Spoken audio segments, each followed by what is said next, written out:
Alors, des prix Dux qui ont été créés tout récemment pour souligner dans la société québécoise, vous l'avez dit Lionel, des initiatives. Ça peut être de la petite ou de la grande industrie alimentaire, d'organismes à but non lucratif. Ça peut être des institutions, des gens donc qui un peu partout font des efforts pour améliorer l'offre alimentaire dans une optique santé, rendre des produits de façon générale et l'offre alimentaire plus saine pour la population. C'est donc hier qu'avait lieu la remise des premiers prix Dux. Avant de nous parler des gagnants, quelques mots sur ces prix. Oui, Dux, c'est un programme qui s'adresse à ceux que l'on dit être les leaders dans le domaine de l'alimentation, les leaders dans la fabrication, bien sûr, dans la distribution aussi, mais aussi dans des groupes communautaires, des organismes sans but lucratif qui ont justement des missions d'améliorer l'offre alimentaire. Des institutions aussi. Il y a des universités, vous allez le voir un peu plus tard, l'Université de Montréal a remporté un prix Dux. Dux, donc, c'est issu d'un brassage d'idées à partir de la constatation que lorsque l'industrie et le monde alimentaire, de façon générale, commet des erreurs ou est fautive, ben, en matière de santé et de qualité des produits, ben, on en parle beaucoup. On en parle beaucoup. On se le fait mettre sur le nez, on se fait taper sur les doigts, et ça, systématiquement.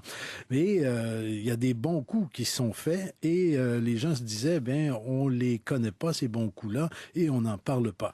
Et ce brassage d'idées entre le Conseil de la transformation alimentaire du Québec, les gens du groupe Edicom, qui édite les magazines Le Most et l'Actualité alimentaire, et donc ça a donné en bout de ligne, ce projet Dux, et c'est là que Québec en forme est entré en jeu. Québec en forme, c'est un fonds de soutien aux initiatives pour l'amélioration des conditions de santé des Québécois.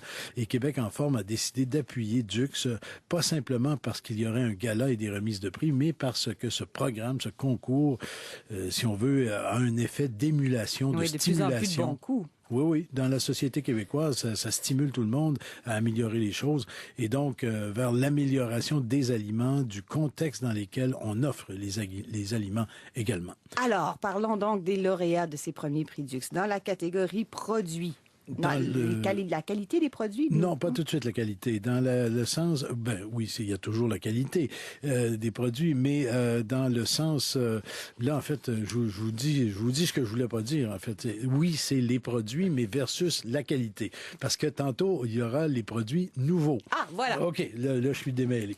Donc les produits versus la qualité.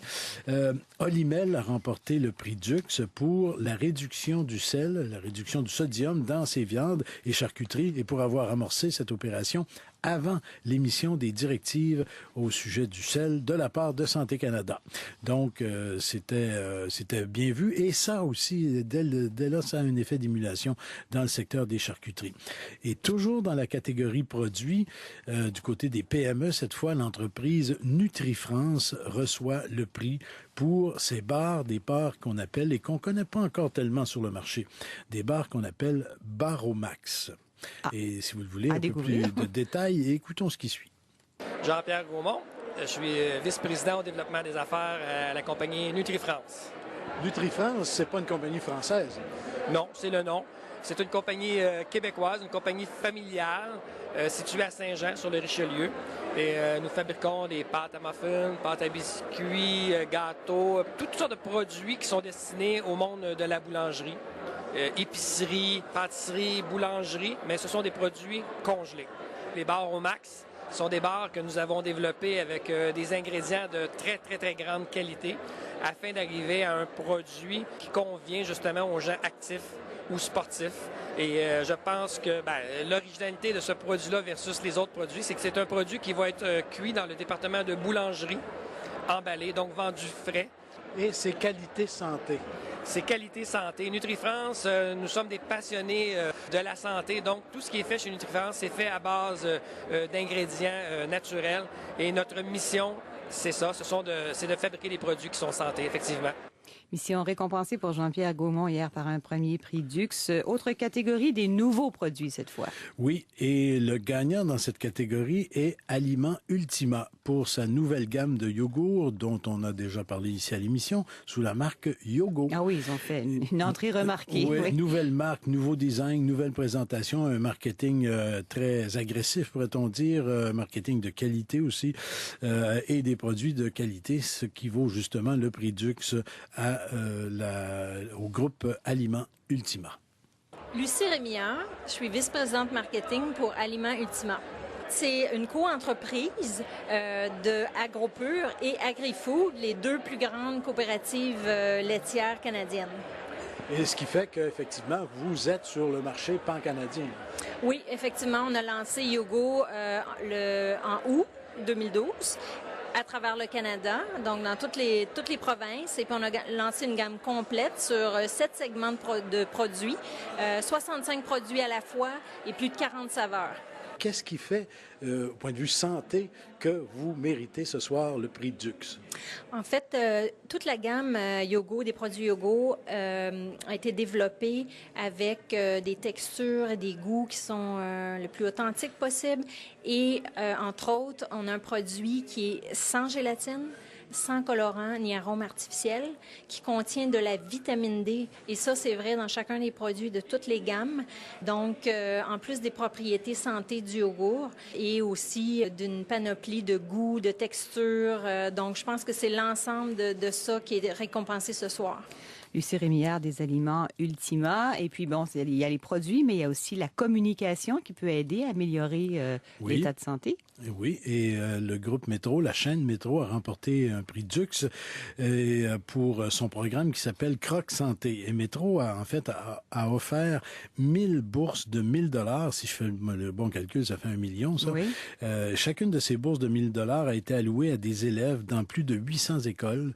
Et puis, pour les aider à mettre sur pied des projets qui encourageaient de saines habitudes alimentaires. Le jury a salué cette initiative et dit que 1000 projets, c'est autant de graines qui sont semées dans la communauté. Et aussi, on a apprécié que les projets incitent les jeunes à chercher, apprendre sur les bonnes habitudes alimentaires et les amènent ensuite à transmettre à leurs parents ces nouvelles connaissances qu'ils auront découvertes. Il y a aussi une catégorie objectif santé. Et là, il y a 2 prix. Un qui va à Extenso, qu'on connaît. Oui, ce premier prix à Extenso, c'est pour leur projet, leur programme qui s'intitule Nos petits mangeurs. Un projet à grand potentiel, a dit le jury, a constaté le jury, auprès des très jeunes enfants en service de garde que l'on rejoint par l'intermédiaire du personnel, justement, en service de garde. Philippe Grand, coordonnateur du projet Nos petits mangeurs. Nathalie Jobin, co-directrice de Nutrium qui chapeaute Extenso à l'Université de Montréal. Oui. Et le projet, qu'est-ce que c'est? Le projet, c'est un projet qui vise à modifier l'environnement alimentaire des jeunes qui fréquentent les CPE. Donc, c'est de modifier, on a voulu aller vers les acteurs qui entourent les enfants de façon à ce que ces enfants-là acquièrent des saines habitudes au CPE, mais qu'ils puissent les maintenir éventuellement, on souhaite. Et la suite de ça, qu'est-ce que ce sera? Bien, la suite pour nos petits mangeurs, c'est d'avoir ces modules de formation diffusés à l'échelle du Québec au complet, dans tous les regroupements de CPE du Québec et pourquoi pas à l'échelle du Canada et international, à l'international. Et éventuellement, est-ce qu'on pourra évaluer l'impact de tout ça? C'est un peu tôt pour l'instant, mais l'initiative est louable. Elle a très certainement de bons effets. Mais est-ce qu'on va tenter d'évaluer l'impact? Oui, bien sûr qu'il y a des mesures d'évaluation à ce projet-là qui sont jointes. Donc, on verra plus tard l'effet réel sur les habitudes, sur des enfants ou des acteurs qui entourent ces enfants-là. Donc, on les aura éventuellement. Merci beaucoup. Félicitations. Merci.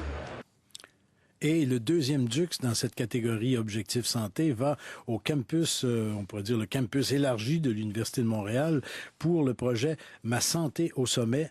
Essentiellement, on a changé le contenu de distributrice alimentaire. Guylaine Rivard. Je suis coordinatrice du programme Ma santé au sommet du Grand Campus de l'Université de Montréal. C'est un programme de promotion des saines habitudes de vie. Et ça vise les étudiants comme le personnel du Grand Campus qui est composé de l'Université de Montréal, de Polytechnique Montréal et de HEC Montréal. Andréane Charbonneau, conseillère en promotion des saines habitudes de vie pour le programme Ma santé au sommet.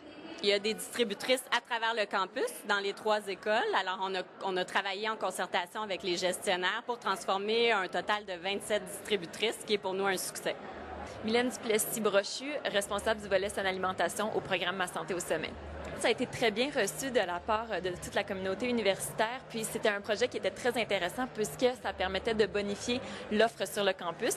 Le tout se faisait via l'entremise de machines distributrices qui étaient censées. Donc, il y avait des produits bonifiés point de vue nutritif et qui étaient très bien promus là, par un habillage très distinctif sur l'ensemble du campus. Alors, du service de garde jusqu'à l'université, en passant par les tablettes d'épicerie, des initiatives gagnantes, ça se reproduira, ce Galadux? Oui, c'était le premier Galadux. Le deuxième, et c'est maintenant chose certaine, confirmée, aura lieu le 29 janvier 2014. Et on parle d'effet d'émulation. On espère, chez les organisateurs de ce concours, qu'il y aura encore davantage d'inscriptions cette année. Il y en a déjà eu. On y était très satisfaits du nombre d'inscriptions au concours, mais on en veut encore plus. Pour l'an prochain. Merci, Lionel. Plaisir.